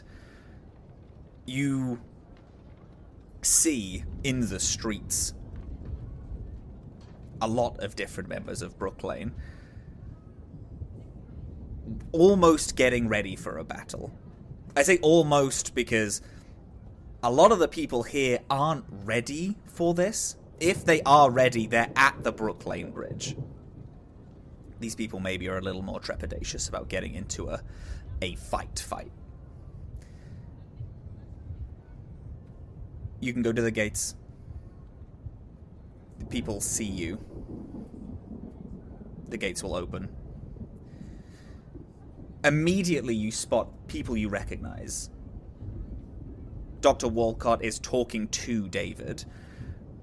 Lancelot and the Green Knight are looking anxiously at the increasing numbers of people around them. You spot Daisy Cutter, the member of the Children of Adam, the heads of one of the churches. Crash, you recognize a few other members of the community, people who have someone who you've seen around the hospital. You see someone else who was always at the canteen, a few merchants, general good-hearted individuals of Brook Lane. Who is it you'd like to speak to first? Or speak to at all? I ain't gonna lie, now that I'm here, I'm a little nervous. So the kings are all in a hostage situation. You know, they're all stuck here, right? Yeah. Who does it look like is in charge of the Brooklanians that are keeping everybody on lockdown? Or the kings on lockdown? It's weird. It's very much a group. They've all decided, no, these people need to stay here. They're our bargaining chip. You could probably say David would probably be one of the bigger ones, just because he knew everyone, but is not a leader by that. any. If left to his own devices, this place would not run or function. This little fucking freak. Oh, God. I guess I walk up to Mr. Walcott, Dr. Walcott, and David Dr. first. Walcott is actually, I will say, it's probably Dr. Walcott. Yeah, I was going to say, that's probably who. Yeah, I guess I go up to those two first then. Well, I don't know what the plan is, but you seem like good people. We don't want to hurt any of the kings. We don't want to hurt any of you. But if push comes to shove, we ain't gonna have a choice, really. War is on the horizon, and we need you all out of here. We don't have supplies here. Right here at the minute, we are a no harm to you. Mr. David, we are looking to get back to the kings. I appreciate that you would like your bargaining chip, but not many people are going to care about an old doctor and 2 wandering members of the Round Table. Do you think? If you want us to do something, send us into the subway tunnels. You all walking, and they spot you, and their conversation ends. Dr. Walcott immediately beelines toward Philomena. Philomena, what happened? I know I wanted you to be loyal to the kings, but immediately executing the leader of Brook Lane is maybe a little intense. Well, I can confidently say, Dad, Paul, I did not execute the runner of Brook Lane. I did not do that. So, you can rest assured that I did not... Well, I haven't killed anyone. You're safe? You're safe? You're okay? Sure. Okay. I'm okay. Walking around Brook Lane, especially at this time, it's not a good place to be. Well, I can't go home now. I saw Ginger earlier. She's choosing her own destiny, and that's what I want to do. I believe in what my friends see for this world and what you see for this world, and I want to make that happen. Can't just sit on my hands. These people are... The people who you're with are killers. They're dangerous. Philly, our goal, what we wanted, is for you to help bring peace, collective peace here. Well, that's the plan, to bring collective peace. Do you know what both the ladies of the lake and what Morgana were trying to do? They were exploiting people. They were harming people. They were stealing energy and things that didn't belong to them. And they were taking advantage of people who put their faith and trust in them. That doesn't seem fair. That's not peace. Okay. Yes. I know you want me to be safe, and I will do my best to be as safe as I can, but the idea that my friends are just cold-blooded killers is simply false, Dad. Okay? Papa, they are very well-meaning people, and you know what? Your holy kings and your knights that you love so much, they're killers too. Sir. They have kept you safe. They've given us the life that we had. We were fed and well-stocked. The life that you grew up with was with them.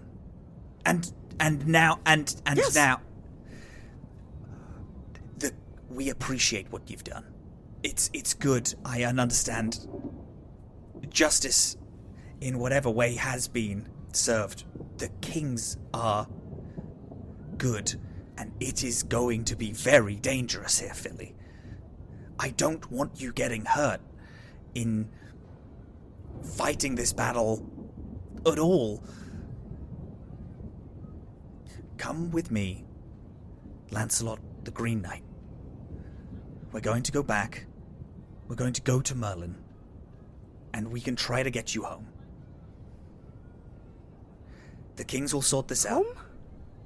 With Morgana done, Brook Lane won't have a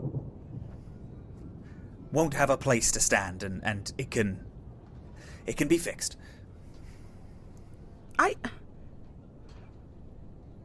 You want me to just give up? I want you to be safe. If these people fail, it won't be safe anyway. Right?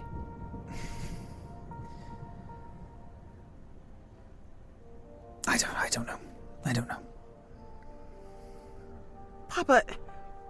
Philly extends her hands and places both around her dad's. Kind of rubs his wedding ring. Mama is at home waiting for both of us to get back safe. And I don't think that you or she ever raised me to believe in giving up. I'm a big ghoul now. I'm out here on my own. I'm doing everything that I can that you taught me. You told me to be brave and to be just and to be strong and to be discerning and never to lie. And you know what? I haven't done that.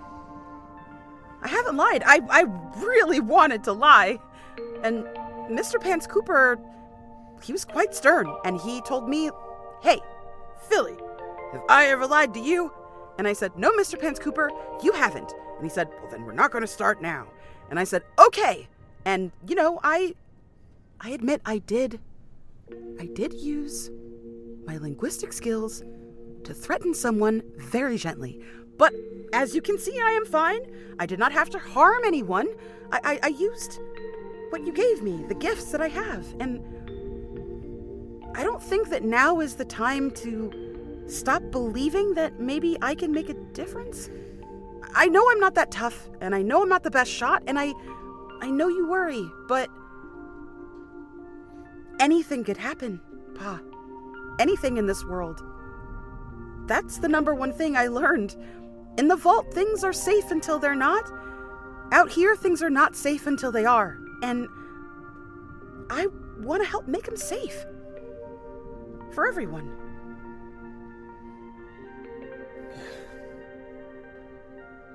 I've been in the vault too long, I think. I'm lost all sense of what this world is. You are far braver than I ever was.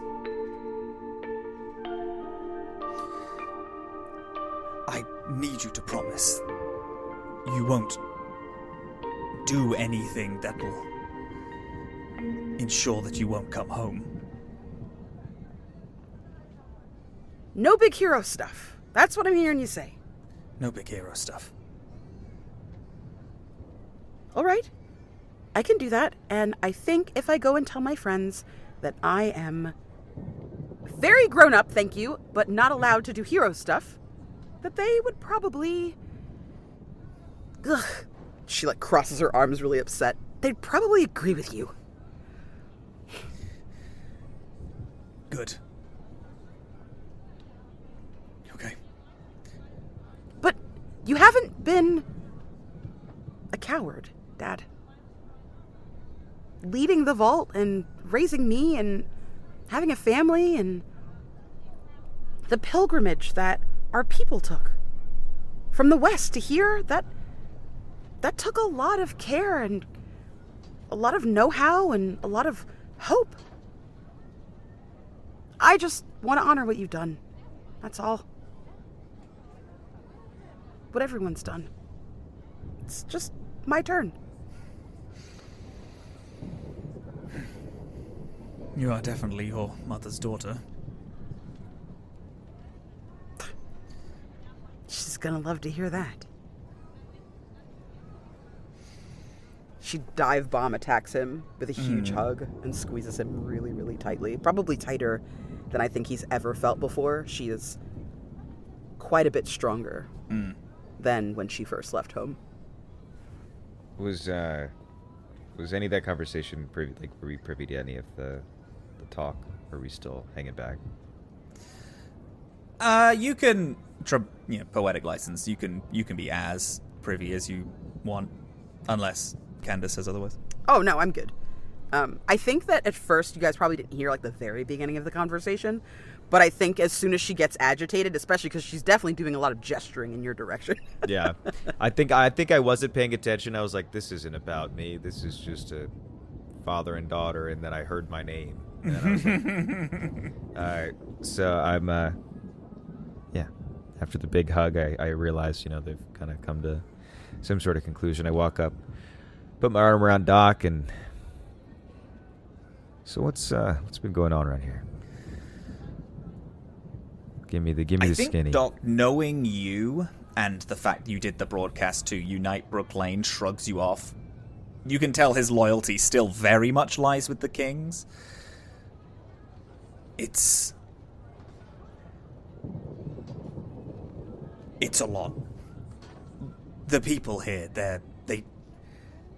they trapped us in after the attack. We settled here because it was dangerous to leave, and as soon as it became safe, they made it unsafe again. Myself, Lancelot, and the Green Knight, some of the others, a lot of people who we assigned to go on quests, we just want to get back to Mahatt.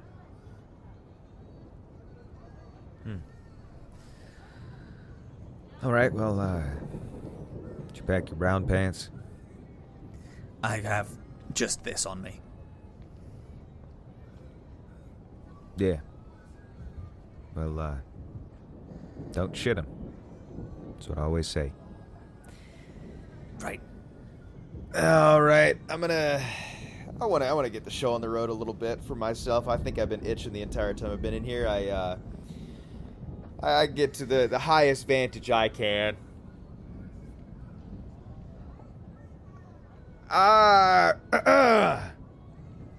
Hey, y'all. Crash here. The fuck you guys doing? Knights had nothing to do with this, so why are we locking 3 old dudes in a room and making them walk around like prisoners? Well, Crash, David, you know what... I knew before you... I look at David starting to talk and I go... Yeah. David, what the fuck did you do? Crash, these people are... These are some of the King's top men. We can't let them go. What if we let them stop walking across the bridge and they send everyone after us? It's our bargaining chip, Crash. God damn it. Shouldn't have taken so damn long to write the speech. David, this isn't much of a bargaining chip. The Kings are some nasty bastards. I don't hate them, but they're not the ones that killed Morgana. They're not the ones that killed Francis. I am. I have nothing to do with the Kings. But I didn't kill her because I was told to. I killed her because she's fucking crazy. She made this dog talk.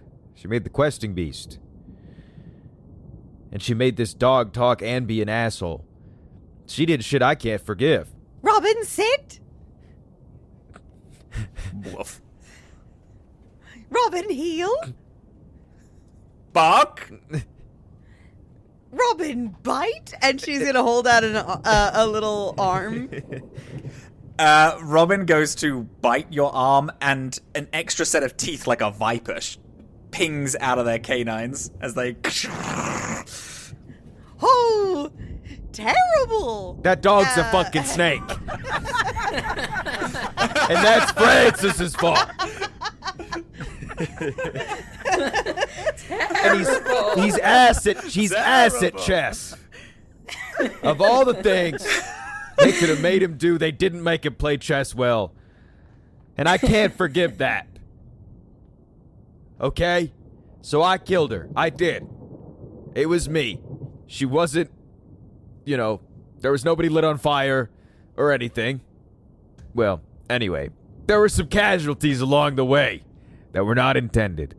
But we don't need to be at war with the Kings. Because we're not. They're not the ones that killed Francis. I am. So if you want to go to war against me, and it probably wouldn't be a long fight. I'm one guy. What we need is support. What we need is community. What we need is to get ourselves back on our feet. We're Brooklanians. We don't get in wars with people who ride horses that aren't fucking real. We don't go to war with these two guys. Sorry, Lancelot. Not saying I don't understand your whole shtick, but I don't know. I met some guys before that tried to play Roman emperors in this here wasteland, and let me tell you, nothing more boring than going back to the old ways. It's already happened. Let's leave it there. It was a story the first time. You know, it wasn't real the first time. We don't have to act like it's real this time. So I think we can send them back to where they want to go. And if the Kings want to fight, we'll give it to them. But that's because we're Brook Lane.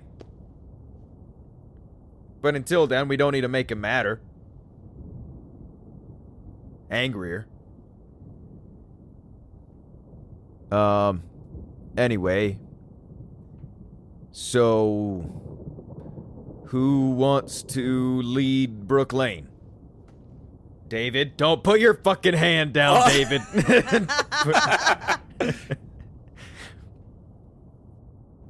A significant amount of people just turn and look at each other, not expecting to get handed the reins of Brook Lane so freely. I think a young woman with bushy curly hair, way in the back in the crowd, gathering as you're talking. I've read a lot of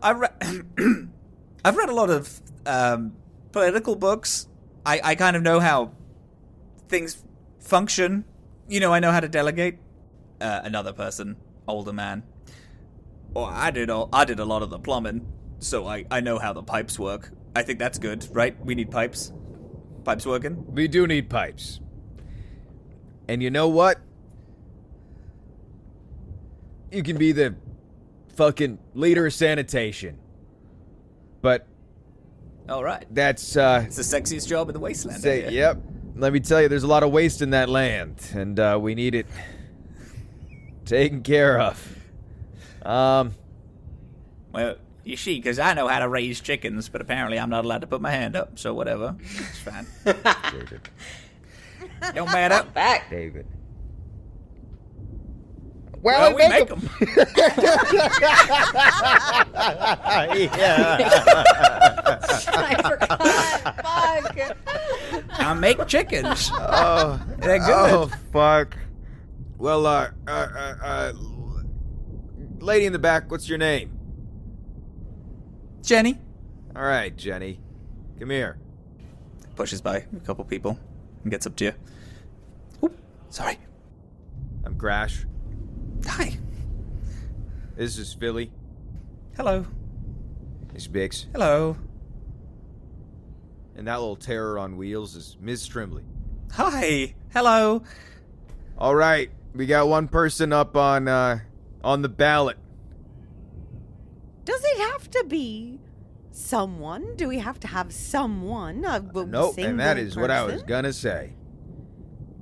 Listen here, Jenny. Oh. I am fine dealing with the bullshit of the Kings and all this. But I don't want to be the one standing up there at the top. So what do you say you and your book club run Brook Lane? Oh. I thought I was just putting my hand up. We could, yeah, we could figure something out. I killed the last leader, okay? I'm going to put it up to a vote. How old are you? 27. Good enough. Good enough. Hey, guys. All right, Jenny here is going to put together a crack shot council of readers. She's going to get this shit back in order. And if any of you have a problem with Jenny and her crackpot readers, you got to talk to me and my girl Bix over here. And Bix doesn't do a lot of talking. Bix looks so scary, but it's not trying to. behind Bix, Mrs. Trimley goes, woo! And fires a flamethrower. Vic's just really nervous in front of crowds, and it translates into a really murderous expression. Yeah, if you look toward Bix, the sun sets immediately and darkness just kind of emanates from them. Nice to meet you.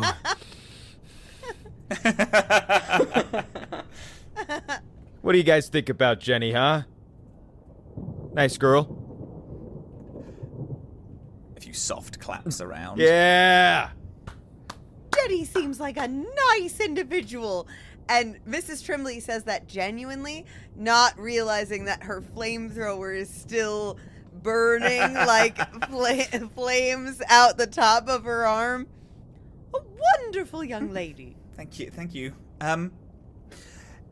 If you give me like a maybe like an hour and a half, I can actually make a platform. I'm not great at off the cuff kind of public speaking, but I could try to figure something out. And then maybe I'll get you more on the well, I tell you what, I don't know a huge amount about certain ways of the way Brook Lane works. Does anyone have any ideas and things that weren't working before that we could pool resources into that could make things better for people, and then we can kind of figure out what we can do here? And then a few people have... yes. Oh, there's a great lack of care for the parks around here. The parks used to be a great place for children, safe and lovely, and now they're, trash dumps with old broken swings and full of irradiation. Okay. That should be priority number one. Sure. Okay, great. We get the parks working. And you want to do sanitation? Like, yeah, I want to do sanitation. Okay, great. Okay, so we have parks and sanitation, and those are the two platforms I'm running on. And not killing hostages, right? Like that's one of your platforms, right? Oh God, no! I don't think cool. so. I think I'm okay. Making sure. I have only just started this. I don't want that to be the first thing. I do. I chose someone out of a crowd. Was hoping you were too murderous. Yeah, I was. Well, all in favor of Jenny and the Jets running this thing, and y'all can all ask them to lead whatever you want to lead. How do we feel, Brook Laneians? I think people start cheering and putting hands up purely through almost intimidation tactics. Well, that was easy. God, this government shit is easy.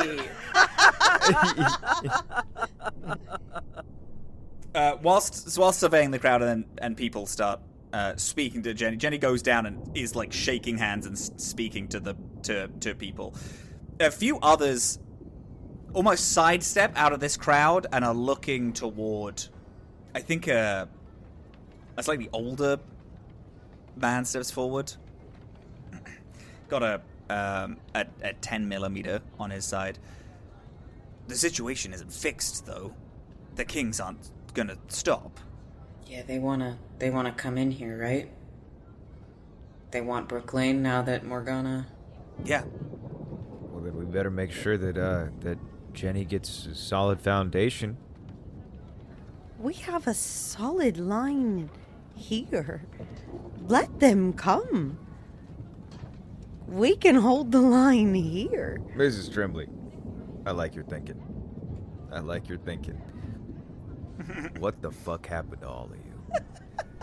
All right. I learned that the only boy in the world that mattered died 216 years ago. So I'm feeling like now the only city in the world that matters needs defending. Couldn't have said it better myself. I want to play my part and help save this place that has kind of opened itself up to me. I'm tired of just being on the sidelines. You are a crucial part of this team and this city. Thank you, Mrs. Tremblay. That means so much to me.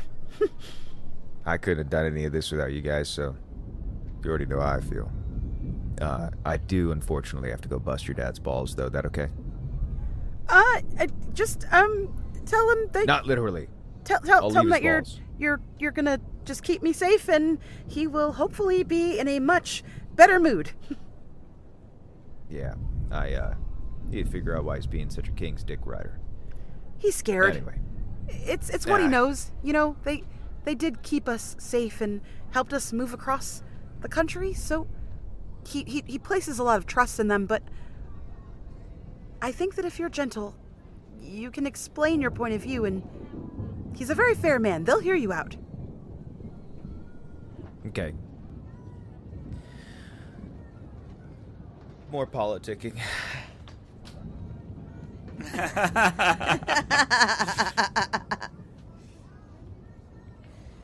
I meander over to Doc Walcott. Hey, I know you're probably not the biggest fan of me. I am the one that's been bringing your daughter around, putting her in danger. But I just want to say it wasn't really me. I think I couldn't have held her away from danger if I latched her on top of my bus and drove her to the bottom of the ocean. I think she'd still find a way out, and she'd pop out thinking that she went swimming. So,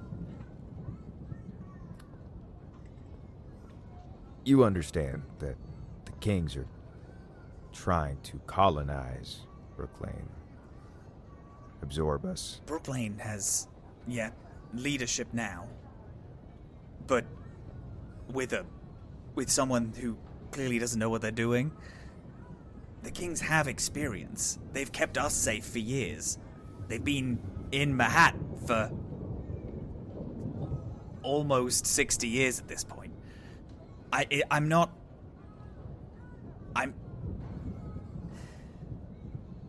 It is the safe option. It's the option with knowledge that people know how to run. Okay. You think if I get you and Sir Lancelot and Green Fucker over there, if I get you guys back to King's territory safely, we can have a little chit-chat with your big bosses? I'm sure Lancelot could get you to meet Merlin. Then we'll find out if they really do think they can take care of Brook Lane. I'm taking a note out of Philly's book and Ms. Trimbley's book. Maybe I'm sick of fucking talking. Do you all gather to go to Mahatt, deliver Dr. Walcott, Lancelot, Green Knight? For sure, I think so. With the four of you, it's not a hard conversation to convince the people of Brook Lane we're just going to bring these guys back. Getting to the Brook Lane Bridge, you do see the majority of Brook Lane soldiers, a lot of them, Crash, you would know, still very loyal to Morgana. On the other end of the bridge, a lot of the Kings, gathering more. Lancelot turns to you all. Right. I don't think that this is avoidable, but if you deliver me to 30,000 rocks, we can get you an audience with Merlin. If you get us there, then maybe you can speak to him. Maybe use your silver tongue that you've perfected over getting all of Brook Lane to listen to you. And we just bring you there, and that'll happen? I can definitely get you to see him. I have not seen him personally, but you all should be fine. Wait, ever? I tried once, but my body... I passed out before I was able to make it. Oh. Is he... kind of gestures at herself. Magic has affected him. Ah. Is it drugs? Shakes his head. Magic ain't real, man. You haven't seen him. That's true. Neither of you.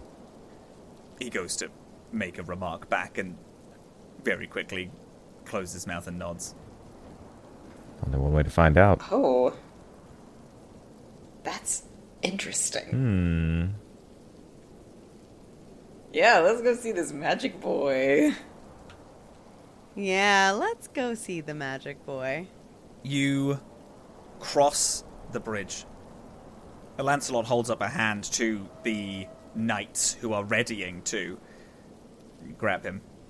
And then, just before you fully pass to the other side of the bridge, the ground shakes. You all stumble, some of you might fall.